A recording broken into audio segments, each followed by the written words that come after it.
Hey, Julio. Listen, I want to apologize again for the super short notice that you're working the night shift for this last week before the renovations.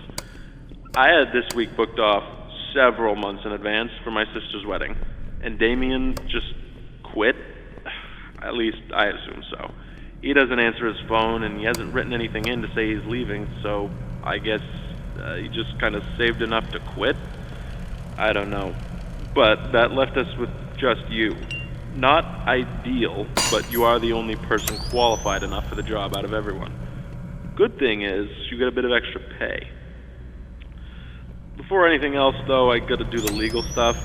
I'm sure you got all of this in person when you started during the day, but now you gotta get the night security version because there are some differences. Alright, I'll say we're good when you want to tune back in.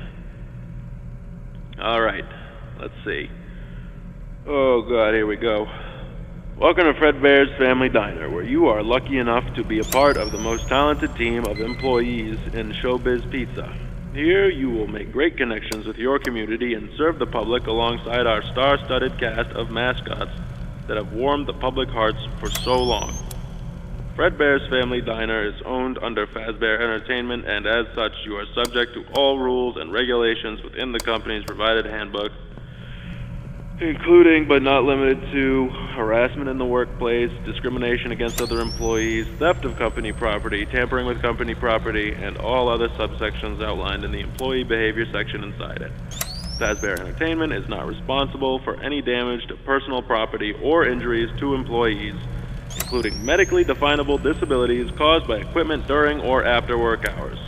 Fazbear Entertainment is not liable to pay any personal or private insurance companies for any incident involving the serious injury or death of any person or persons on the premises of any location that would be theirs, and are furthermore not liable to pay or compensate any employee or guests who suffer any injury caused by equipment on the premises. Okay, that's over with. Alright, we're good. The night shift shouldn't really be any different to your usual day, except that the place is empty. Or it should be. That's your job, actually. Keep it empty. You should have a company-provided flashlight with you. Handy to have, but it chews through batteries quicker than Damien went through Bonnie Bites. If it runs out, you do work in a restaurant with some pretty high-tech stuff. There's bound to be some spare batteries lying around somewhere. Oh, speaking of batteries, the power does tend to be finicky, to say the least. So if there are any issues, like if the lights start flickering, just use the monitor at the back of the office to shut it all down and switch it back on again. Alright, boss says it messes with the reserve power generator. Listen, I couldn't make this shift, but since I am halfway across the world for this wedding, I am awake and able to help you out. So just call me back if you need me. Alright? Thanks again, Julio. Good luck this week. Oh, and before I forget, there's a curtain in the party room on the west side of the main dining room. Make sure it stays closed at all times, alright? Boss's orders. Do you have any questions before I let you go?